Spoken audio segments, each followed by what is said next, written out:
The trunk. The dark was thick enough to touch. It pressed against my eyelids, against the roof of my mouth, warm, sour, like the breath of something alive. I woke to the taste of copper, my head pounded. Every pulse drove a nail behind my eyes. My side was hot and wet. My shirt stuck to me. I didn't need to look to know it was blood. The air smelled wrong. Gasoline, carpet glue, and the faint, sweet rot of something that had been sealed too long. Every breath felt borrowed. I shifted. Metal groaned under me. The carpet bit into my cheek.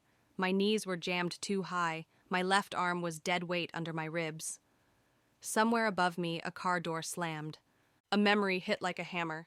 Emily, my little girl, spinning in the kitchen with a wooden spoon. Look, Mama, I'm dancing. And Michael laughing. No dancing with weapons, Em. That moment was sunlight, and then it vanished. In its place came another image. The news footage I'd watched a year ago. Mark Harlow, half-zipped in a body bag, eyes open, mouth twisted into an impossible grin. The reporter's voice still echoed in my head. Deep gouges in the concrete walls appeared to spell a word, my name. Boots crunched on gravel outside the trunk. Slow, steady, not the rush of panic. The walk of someone who already owned the ending. Light burst in as the lid creaked open.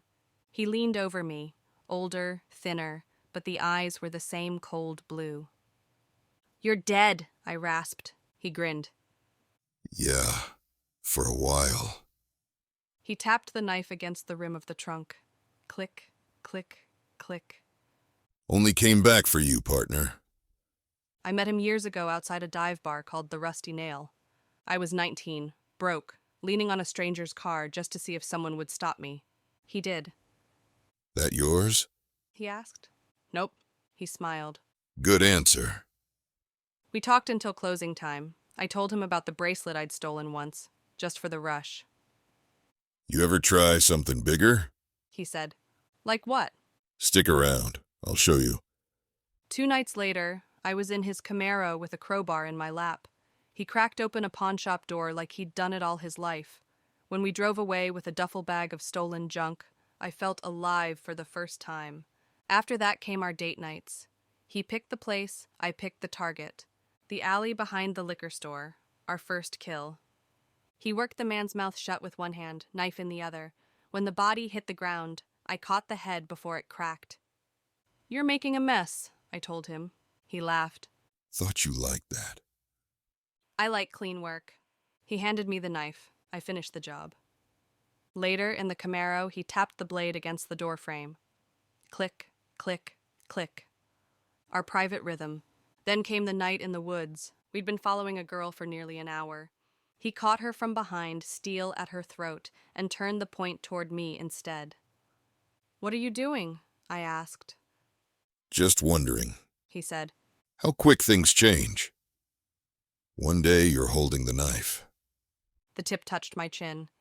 And the next, you're the one bleeding. He turned back to the girl like nothing had happened. But I knew what it meant. I wasn't special. I was practice. I started planning. A number from a late-night crime show. A payphone behind the laundromat.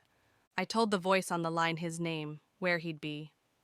A woman pushing a stroller passed me on the sidewalk. I looked at the baby and thought, maybe there's still something soft left in me. "Because I know how this story ends," I said into the receiver, "and I'm not playing that part."